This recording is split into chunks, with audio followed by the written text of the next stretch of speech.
mi parte un saludo de allá de Amistad de Monterrey.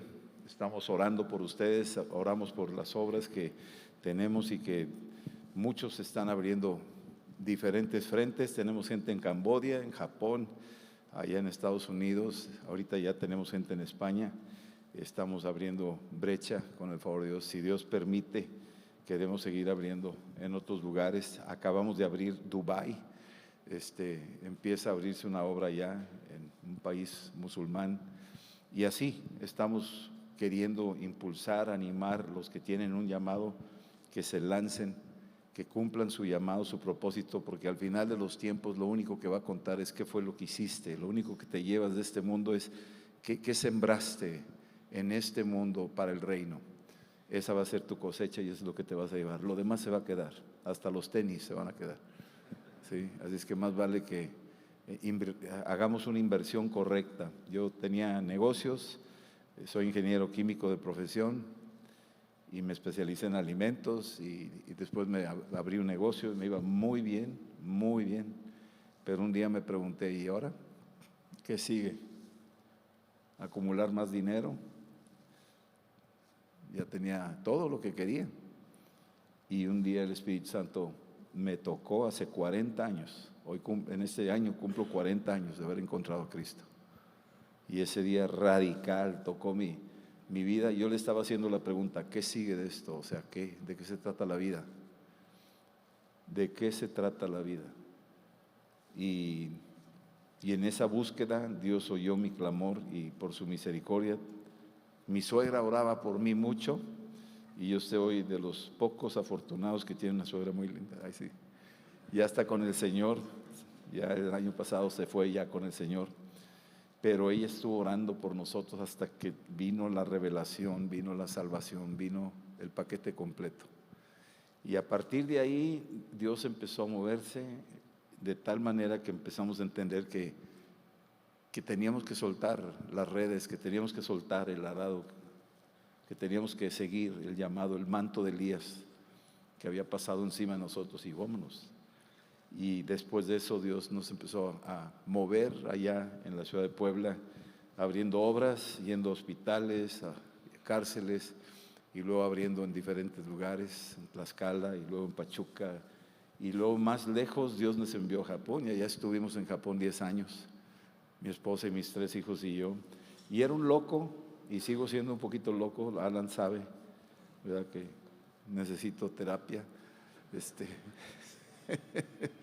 pero avanzar el reino era la pasión, el compromiso, y eso ha sido siempre en el corazón, entender la eternidad de la gente. Es muy clara la señal, la eternidad, ¿dónde vas a pasar la eternidad? Esa es la pregunta que te tienes que hacer, ¿sí? ¿Dónde va a pasar tu alma la eternidad? ¿Dónde? Y aquí es donde se decide dónde vas a pasar la eternidad, en esta vida, en este tiempo. No puedes postergar el plan, tienes que entender que es ya, es ahora. Y Dios quiere que respondas a ese llamado, a ese propósito de Dios. Así es que eso fue desde que Dios nos tocó hace 40 años y de ahí empezó una explosión y fue como un epicentro, lo decimos, una explosión interna hacia afuera, en órbitas, y fuimos tocando primero mis familias, mis papás que no creían en Cristo, se burlaron, me cerraron la puerta, me corrieron, pero al final de cuentas yo los bauticé a los dos, ¿verdad? Al final, sí, yo los bauticé a los dos se entregaron. Pero fue una guerra, pero al final el que gana es el bueno, ¿verdad? Y el que gana es el Señor. Así es que Dios cumplió su promesa que si creo yo en Cristo Jesús será salvo yo y toda mi casa. Eso es bien importante eso. Y luego todo lo demás, a ganar la Jerusalén y luego agarrar la Judea, la ciudad en la que estás, la colonia en la que estás. Y luego mi Samaria, un poquito más lejos, demandaba un poco más de tiempo, viajes de 2-3 horas de Puebla a Pachuca, ir y vuelta. Yo dejaba a la familia ahí los fines de semana por ir a abrir una obra con un preso. Un compadre mío se metió a hacer un fraude y vino a buscarme y me dijo, ¿qué dice Dios de tomar dinero que no es tuyo y lo devuelves al día siguiente?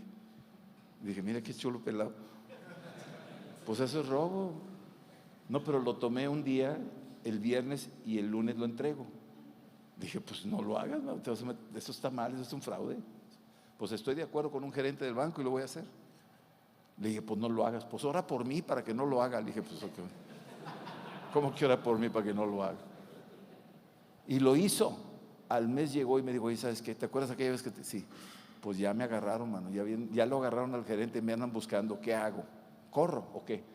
Le dije, si corres te van a seguir corriendo toda la vida. Entonces me entrego. Tú sabes. Y se entregó.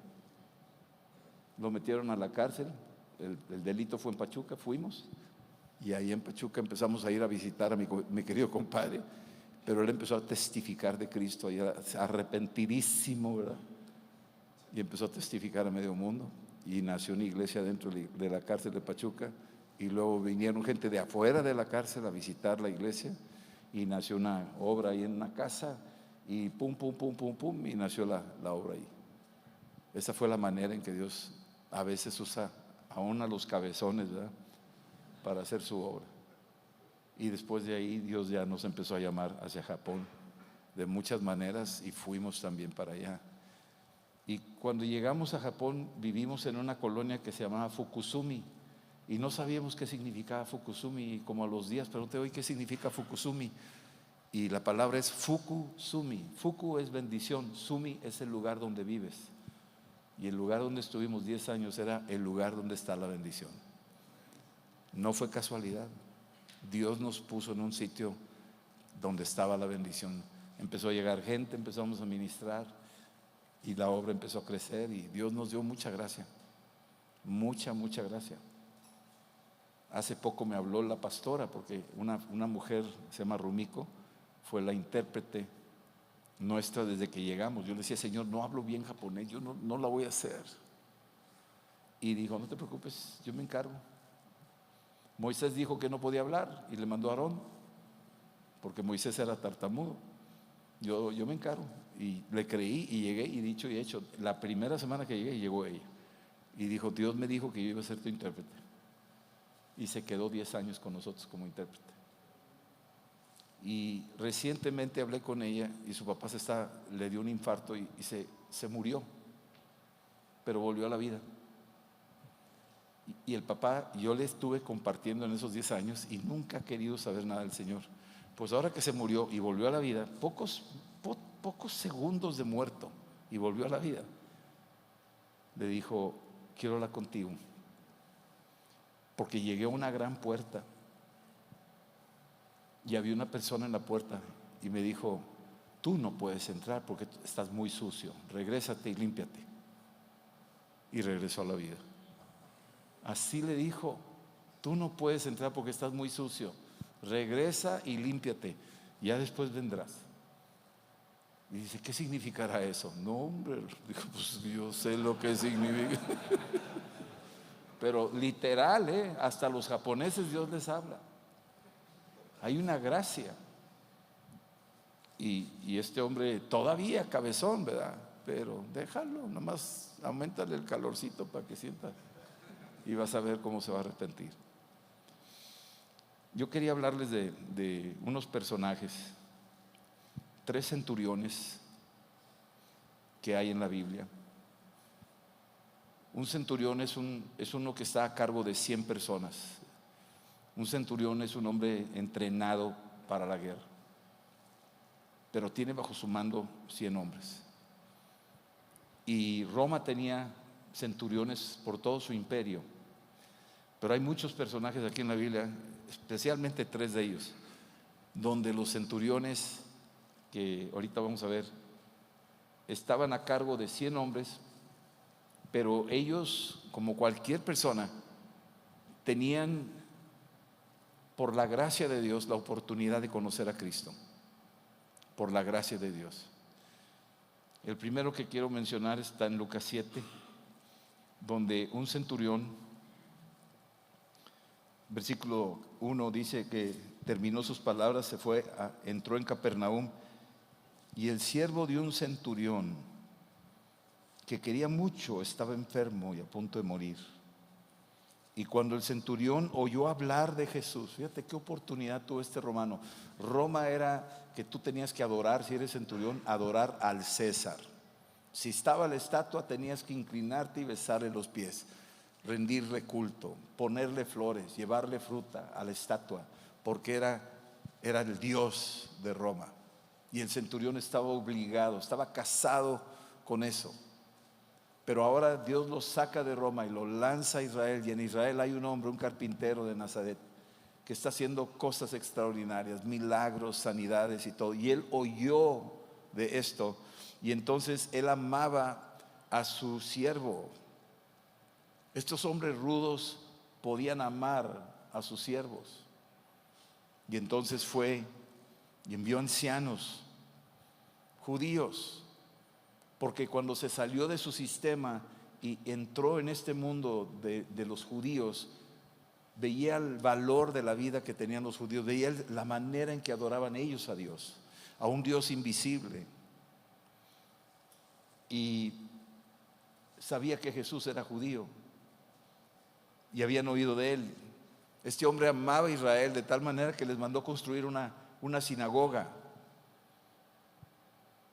Y él creía que esta es la forma de honrar a ese pueblo.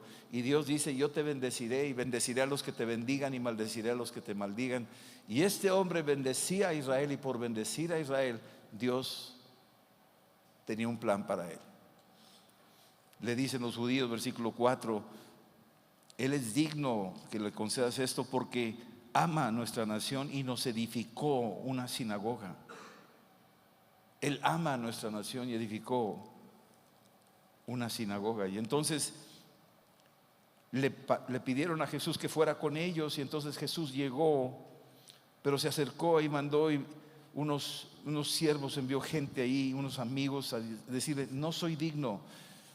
A pesar de ser un centurión, tenía un corazón de pollo, tenía un corazón sensible, tenía un corazón humilde. Y decía: ¿sabes qué? Mira, yo conozco la cultura judía, que no pueden entrar en la casa de un gentil. Yo soy un gentil y yo no quiero que tú te contamines, porque tu cultura dice que si entras en la casa de un gentil te contaminas. No quiero que te contamines, pero yo te voy a pedir un favor. Hazme el favor. Sí, no soy digno que entres bajo mi techo. Yo ni me sentía digno. Versículo 7, pero di la palabra y mi siervo será sano. Con eso bastaba. Di la palabra. ¿Sabes tú que todo lo que existe fue hecho de la palabra? La Biblia dice que todo el universo fue creado por el poder de su palabra. Dijo Dios y fue hecho. Hágase el sol, la luna y las estrellas, y lo que Él decía se hacía. Tu cuerpo fue hecho por la palabra. La silla en la que estás, esas moléculas, todas y cada una vienen de la palabra. No hay nada que exista en este mundo que no haya venido de Él, de su palabra.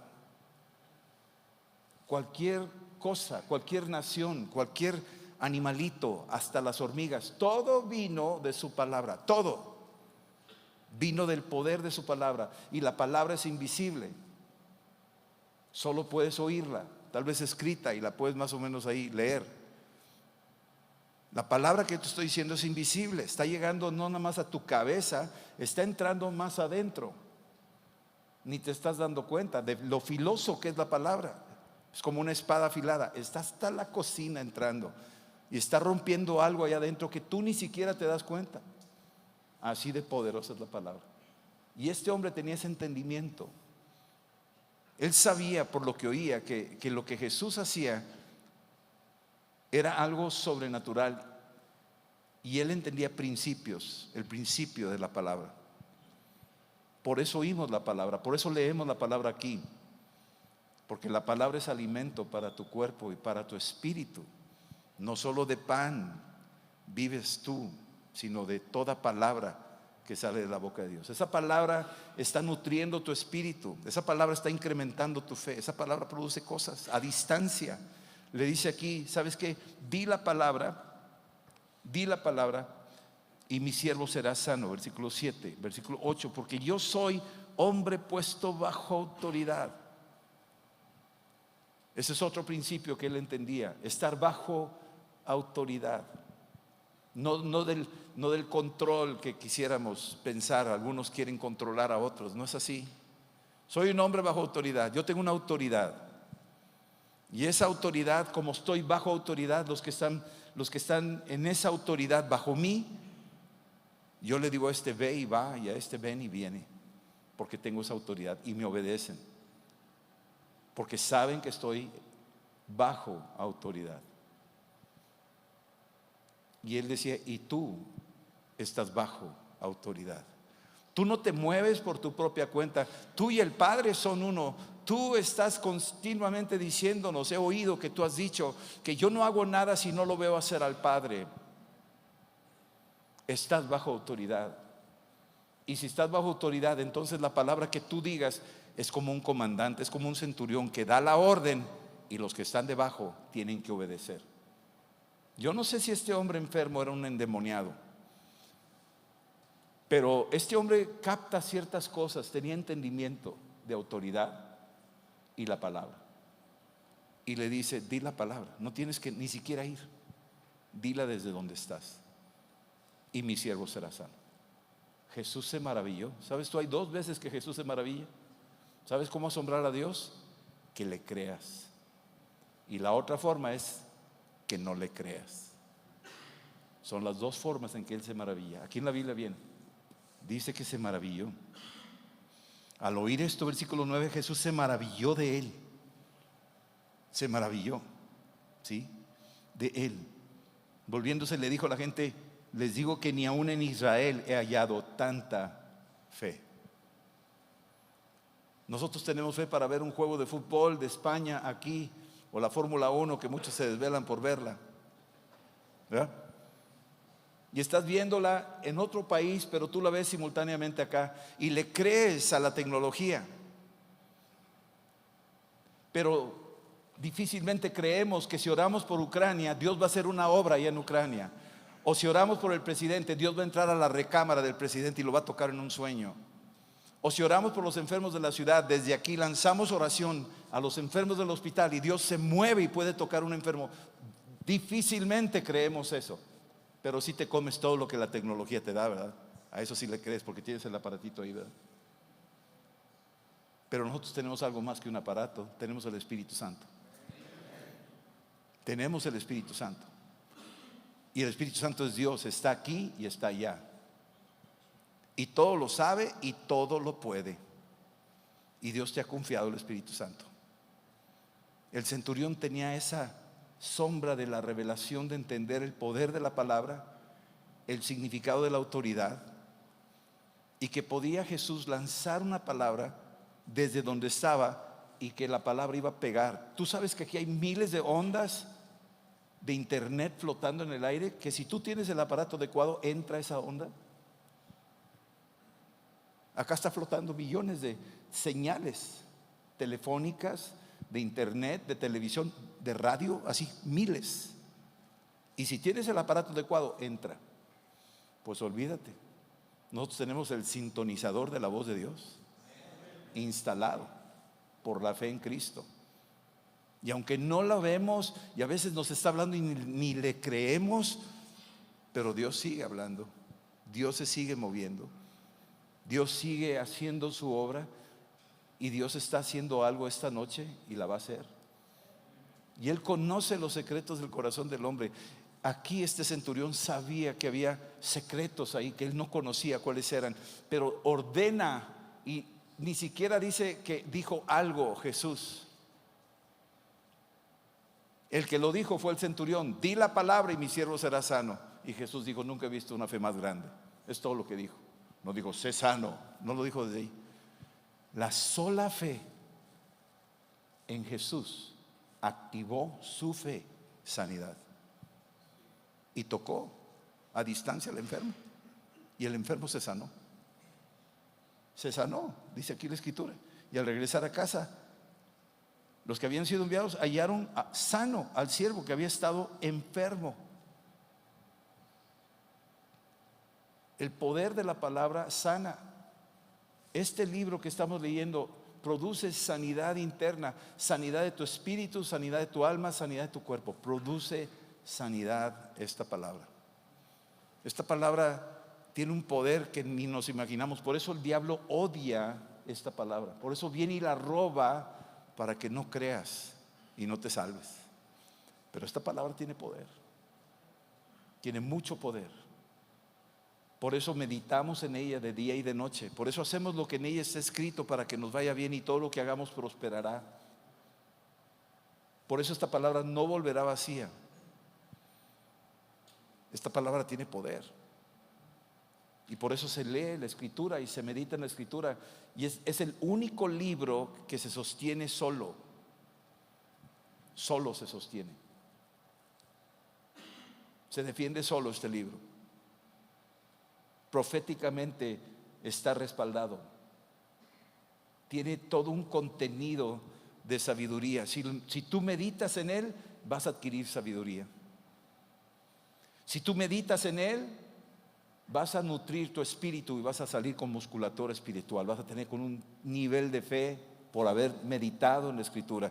Si tú te metes leyendo esta Escritura, tú ya no tienes un alfiler para defenderte. Vete, Satanás, vete, Satanás. Es un machetote grandote, porque es tu espada, la espada del Espíritu. Entonces, en la medida que conocemos este recurso, que el diablo no quiere que tú te alimentes, él quiere un ejército de flacos, él quiere un ejército desarmado, pero la palabra te alimenta y te nutre, y la palabra te equipa militarmente, te da tu espada para defenderte. El centurión tenía ese entendimiento. Y cuando le dijo, di la palabra, yo estoy bajo autoridad. Cuando tú lees esta palabra, esta es tu autoridad es la palabra. No hay otro libro. El hombre ha querido desdeñar, las religiones han hecho a un lado la Biblia.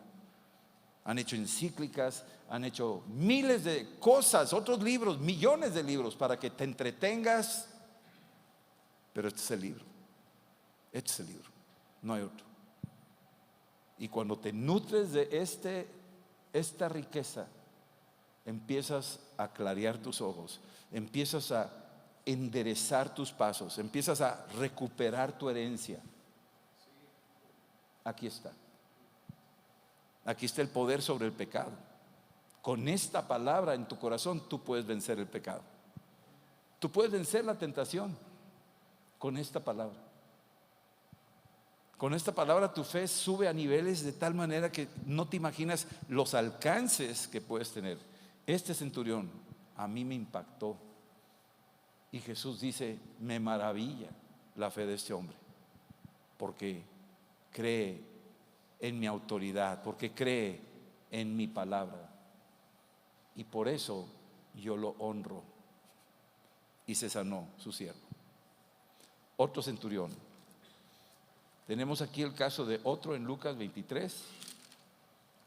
Cuando está Jesús colgado en la cruz, que él es el que les dice el centurión a sus soldados, clávenlo. A lo mejor él mismo le dio los martillazos de ponerle a Jesús los clavos. Y está ahí riéndose con todos los demás. Y es como del montón. Pero aquí la Escritura nos dice que en el capítulo 23, versículo 44, cuando era como la hora sexta, hubo tinieblas sobre toda la tierra hasta la hora novena. Desde las 12 de la tarde hasta las 3 de la tarde se oscureció el cielo. Está el centurión ahí, de repente empieza a ver que el cielo se está oscureciendo. Y pasa una hora y sigue negro, como si fuera noche. Y pasa una segunda hora y sigue negro. Y empieza a decir, oye, espérame, ese letrero que le pusimos, Jesús Rey de los Judíos, se me hace que este es de a de veras. El sol se oscureció y el velo del templo se rasgó por la mitad. Cuando se rasga el velo era un lugar que prohibían acceso, para empezar, a los gentiles. Nadie podía entrar al templo ni al tabernáculo, nadie de los gentiles. Pero los mismos judíos no podían entrar. Solo los sacerdotes, y una vez al año podía cruzar un velo donde estaba el arca. Pero Jesús está a 500 metros y se mueren a las afueras de Jerusalén, y a distancia lanza un grito: consumado es. Y el velo que separaba al hombre de Dios se rasga de arriba abajo. Y cuando se rasga, quiere decir: tú puedes entrar y yo puedo salir. Tú puedes correr a mis brazos y yo corro a los tuyos. El velo se ha rasgado. Y no solo a los judíos, sino a todos. Una vez estaban unas cortinas, y la única forma de saber si estaban las cortinas partidas por la mitad, porque estaba cerrado, parecería que era un solo telón, era acercarse a tientas, y en la medida que te acercas empiezas a detectar que hay una ranura ahí, y entonces ya encuentras que son 2 hojas, está partida. Y muchas veces nosotros desconocemos lo que Cristo ha hecho por nosotros hasta que te acercas a tientas con Él y descubres que ya abrió el telón, que tú puedes entrar cualquier momento de tu vida y meterte con Él, y que Él también quiere salir de donde está, porque su santidad no lo permite, porque sin santidad nadie podrá ver a Dios. ¿Sí me entiendes esto? Pero como el padre del hijo pródigo, cuando el hijo voltea, el padre corre hacia él y lo abraza. El centurión está a una distancia, es un pagano, y de repente se rasga el velo, y dice la escritura que el centurión vio lo que había acontecido y dio gloria a Dios, diciendo: verdaderamente este hombre era justo. Al centurión le tocó estar cerca de la cruz y ver su sangre derramada y ser tocado por el Espíritu que había sido ahora suelto, y que ahora podía tocar a cualquier persona que estuviera cerca. Lo tocó al centurión, y lo primero que él dice es: verdaderamente este hombre era justo. Empieza a hacer una confesión pública. Ya no le importa lo que digan los demás. Para decir: este es justo, empieza a distinguir entre todos los hombres a alguien diferente a todos los hombres, y ese es Jesucristo. Y el último hombre, capítulo 10 de Hechos, es Cornelio.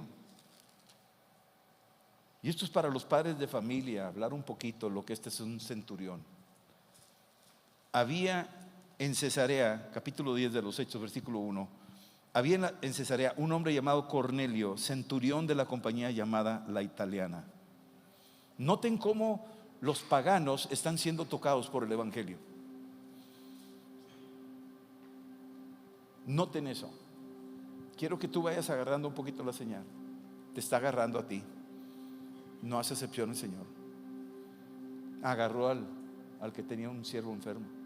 Agarró al que estaba delante de la cruz con una lanza.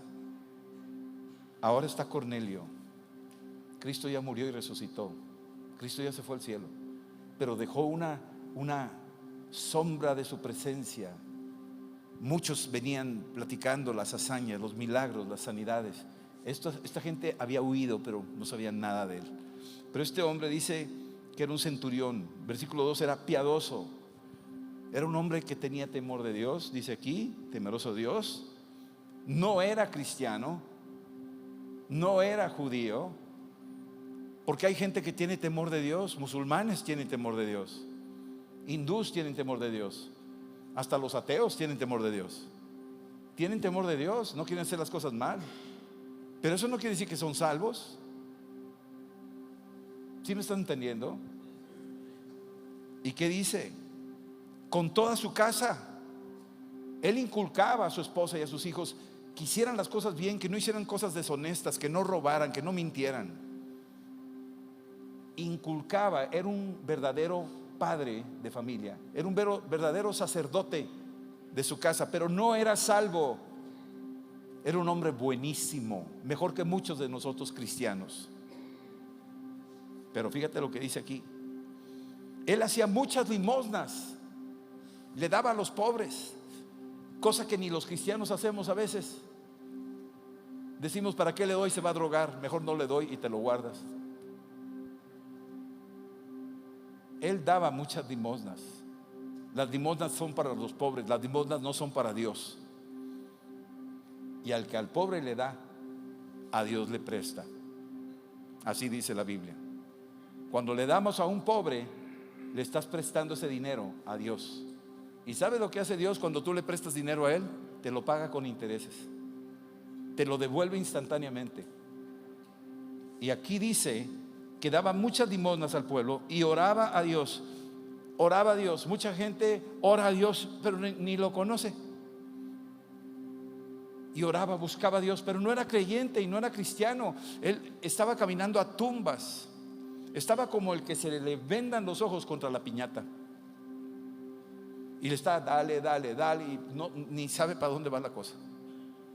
Pero sabe que hay una piñata ahí que trae algo escondido, pero no lo ve y no le pega todavía. Pero Dios, en su compasión, dice ahí que le mandó una visión y un ángel que entraba y le decía: Cornelio. Y mirándolo fijamente y atemorizado dijo: ¿qué es, Señor? Fíjate, le dice Señor al ángel, porque no sabe distinguir si es de Dios, si es de Dios. Una aparición cualquiera cree que es de Dios. No necesariamente las apariciones son de Dios. Puede ser un demonio, pero Dios en su gracia mandó un ángel. ¿Qué es, Señor? Y le dice: tus oraciones y tus limosnas han subido para memoria delante de Dios. Pero es pagano, Señor. No viene aquí amistad, Saltillo. Sí, pero yo veo su corazón y yo no me escondo de los que me buscan. Y mandó una señal, mandó un ángel. Y el ángel le dice: tus oraciones y tus limosnas han subido para memoria. ¿Sabes qué? Lo que tú hagas en la tierra se registra en el cielo, sea bueno o sea malo. Y si es malo, se lava con la sangre de Cristo. Y si es bueno, se acumula en el libro que Dios tiene apartado para aquellas cosas que hacemos. ¿Sabes lo que hizo Dios? Le manda un ángel y le dice al ángel: dile a ese hombre que me está buscando y todavía no me encuentra, dile que vaya a buscar a un hombre que se llama Pedro, y que Pedro le diga lo que necesita hacer. Van y buscan a este Pedro sobrenaturalmente, y llega Pedro a la casa de este hombre. Y este hombre dice aquí más adelante, versículo 24, convocó a sus parientes y a sus amigos íntimos. Este hombre quería no solo quedarse con la bendición, quería que los demás, este centurión quería que los demás agarraran la señal. Quería que su milagro fuera de bendición para otros. Y así fue. Todos los que estaban en esa casa, parientes y amigos. Ayer me habló un amigo de muchos años que no era creyente, y le estuve compartiendo. Hasta hace un año fui a su casa, su esposa con cáncer, y recibieron al Señor los dos. Por mucho tiempo me marcaba la distancia, pero ahora en su necesidad Dios me permitió estar con él y le compartí. Y ayer me habló para decirme que su esposa había fallecido. Y le dije: pues mira, lo único que te puedo decir es: ella está en la presencia del Dios eterno, a donde vamos a ir todos los que hemos creído. Y se soltó llorando y me dijo: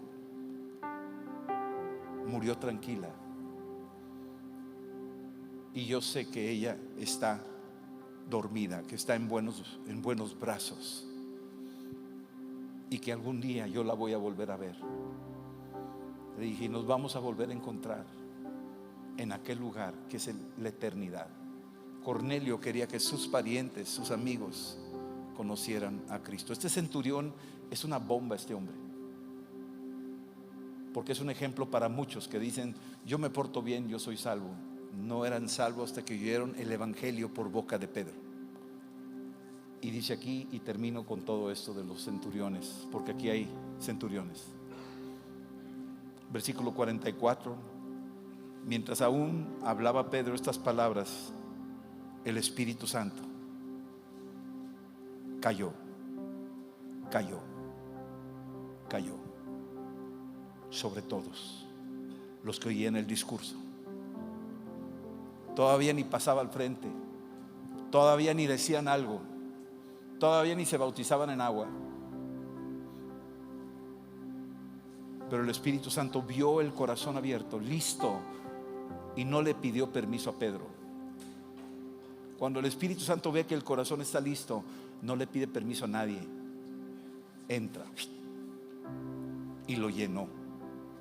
A Cornelio, su esposa, sus soldados, sus parientes, sus amigos, y fueron todos llenos del Espíritu Santo y empezaron a orar en lenguas.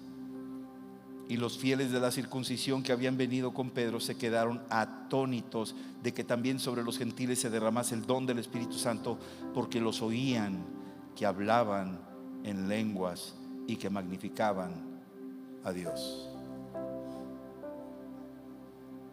Empezaron a orar en lenguas igual que los judíos en Pentecostés. Y el orar en lenguas es alabar a Dios. Es una forma de alabarlo. Las lenguas ya no es un idioma que tú pudieras entender. Hay cosas que es difícil explicarlo, pero es una expresión. Yo lo comparo siempre con un bebé.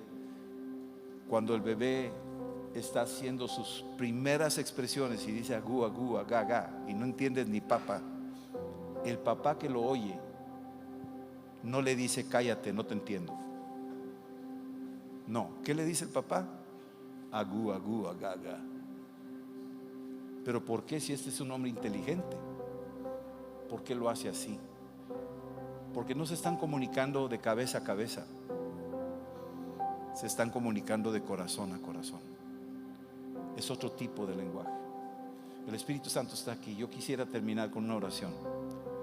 Si tú estás aquí, si alguien nunca ha recibido el Espíritu Santo, que decimos que estos centuriones, el que creyó la palabra, dijo, di la palabra.